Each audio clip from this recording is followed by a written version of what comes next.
ಸಂಸಾರ. ಆ ಸಂಸಾರದಲ್ಲಿ ಒಬ್ಬಳು ಮಗಳಿದ್ದಳು. ಮಗಳಿಗೆ ತಕ್ಕ ವರನನ್ನು ಹುಡುಕಬೇಕೆಂದು ತಂದೆ ತಾಯಿ ಇಲಿಗಳು ಯೋಚಿಸಿದರು. ಏನ್ರಿ, ನಮ್ಮ ಮಗಳು ಬೆಳೆದು ದೊಡ್ಡೋಳಾಗಿಲ್ವೇ? ಅದಕ್ಕೇನಂತೆ ಮದುವೆ ಮಾಡಿದ್ವಿ.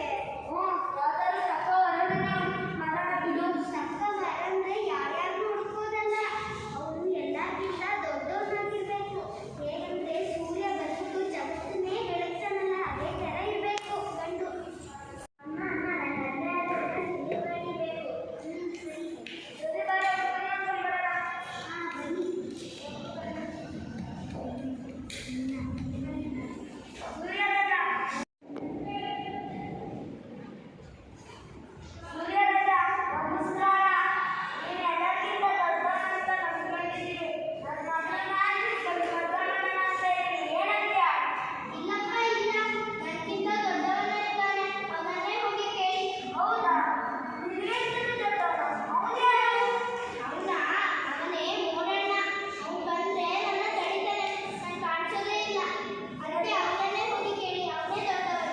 ಸರಿ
ಮದರಂಗಿಯಲ್ಲಿ ಮನಸ್ಸಿನ ರಂಗು